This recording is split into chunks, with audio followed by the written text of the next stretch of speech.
ঢাকার অন্যতম প্রাচীন ঐতিহাসিক নিদর্শন আহসান মঞ্জিল। একসময় এখানে একটি প্রমোদ ভবন ছিল। এর নির্মাতা ছিলেন মোগল আমলে ঢাকা, ফরিদপুর ও বরিশাল অঞ্চলের জমিদার শেখ এনায়েতুল্লাহ। তার মৃত্যুর পর তার পুত্র মতিউল্লাহ এই ভবন ফরাসি বুটিকদের কাছে বিক্রি করে। তারা এটাকে বাণিজ্য কুঠি হিসেবে ব্যবহার করত। 1835 সালে নবাব আব্দুল গনির পিতা খাজা আলিমুল্লাহ ফরাসিদের কাছ থেকে এই ভবনটি কিনে নেন। ভবনের আমূল পরিবর্তন করে পুনর্নির্মাণ করেন এবং নবাব বাড়ি হিসেবে এখানে স্থায়ীভাবে বসবাস শুরু করেন। পিতার মৃত্যুর পর নবাব আব্দুল গনি 1882 সালে প্রাসাদের নাম রাখেন আহসান মঞ্জিল। 1 মিটার উঁচু বেদির ওপর নির্মিত মূল ভবনের আয়তন দৈর্ঘ্য 125.4 এবং প্রস্থে 28.75 মিটার। তৎকালীন ঢাকায় আহসান মঞ্জিলের মতো এত সুন্দর জমকালো ভবন আর ছিল না। এই আহসান মঞ্জিলে প্রথম ঢাকা শহরে বৈদ্যুতিক বাতি জ্বলেছিল। আহসান মঞ্জিল দুটি অংশে বিভক্ত। পূর্ব দিকের অংশটি দরবার বা রঙ্গমহল এবং পশ্চিম দিকের অংশটি ছিল অন্দরমহল। দুটি অংশ সংযোগ করা হয়েছে দোতলা। দক্ষিণ পাশে রয়েছে খোলা চত্বর। তারপর বুড়িগঙ্গা নদী। প্রতিদিন সকালে সন্ধ্যা ভ্রমণ ও বিনোদন প্রিয় শত শত মানুষের পদচারণ প্রাণবন্ত হয়ে ওঠে এই চত্বর। দোতলা থেকে সিঁড়ি চলে গেছে নদীর ঘাটে।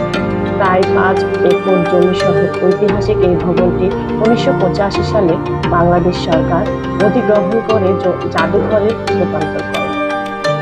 জাদুঘরে মোট 23টি গ্যালারিতে ঢাকার নবাবদের জীবনযাত্রা ও পরিচিতি তুলে ধরা হয়েছে। সর্বশেষ গ্যালারিটি পেরিয়ে দেখা যায় আহসান মঞ্জিলের 2য় তলার বারান্দা। এই বারান্দায় বসে নবাব বিকেলবেলা বুড়িগঙ্গার বুকে বয়ে যাওয়া নৌকার দৃশ্য উপভোগ করতেন।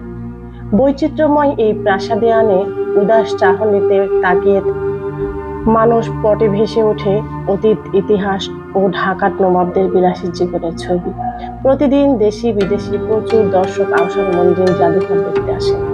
দর্শকদের কৌতূহল নিবারণের জন্য রয়েছে হাতির দাঁত সহ মাথার বিরাট কঙ্কাল, কাঠ ও শ্বেত পাথরের গোল টেবিল, প্রাচীন রৌপ্য মুদ্রা, কারুকাজ খচিত কাঠের পার্টিশন,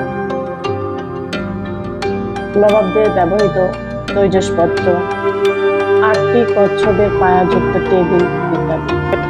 আরও রয়েছে নবাবদের ব্যবহৃত আলমারি, ফানুস, ঝাড়বাতি।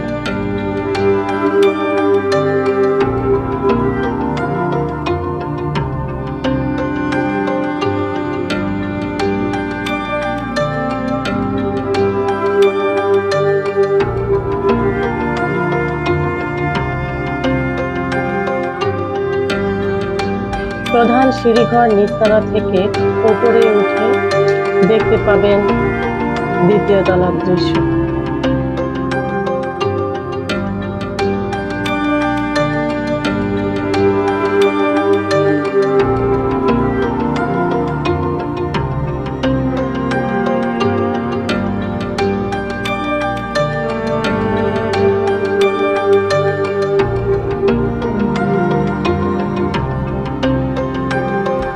মুসলিম লীগ কক্ষ। এই কক্ষটি নবাবদের দরবার হল হিসেবে ব্যবহৃত হতো।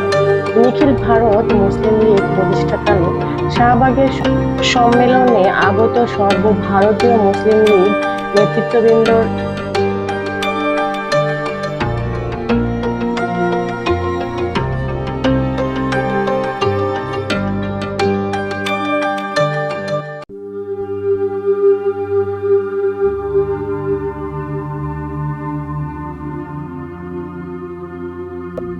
প্রধান সিঁড়িঘর দোতলা, সাদা সিমেন্টের ভাস্কর্য, আলোকচিত্র ও খোদাই করা কাঠের সিঁড়ি, লাল গালিচার্য এবং সাদে কাঠের অলঙ্কৃত সিলিং।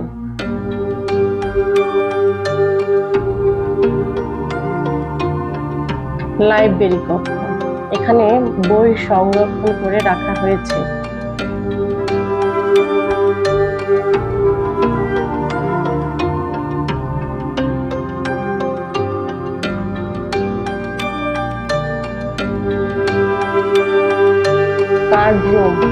ঢাকা নবাবদের তাস খেলার কক্ষ।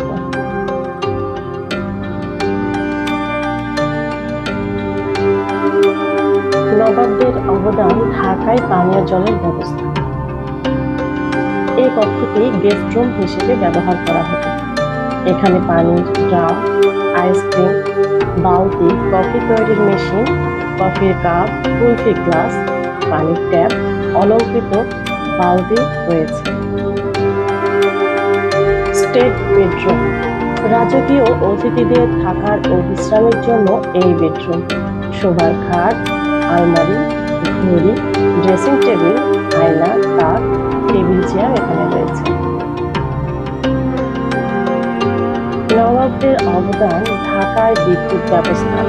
ঢাকায় বিদ্যুৎ, কেরোসিন বাতি, হারিকেন চল্লি, হারিকেন চার্জ বাতি। দেশে বিদেশে জনকল্যাণ কাজে ঢাকার নবাবদের অর্থদানের বিবরণ, সিগন্যাল বাতি, বিভিন্ন দেশি বৈদ্যুতিক বাল্ব, কেরোসিন চালিত পাখা, বিভিন্ন প্রকার কাচের লাইট, মোমবাতি স্ট্যান্ড, ফানস ইত্যাদি এই রুমে সংরক্ষণ করা হয়েছে।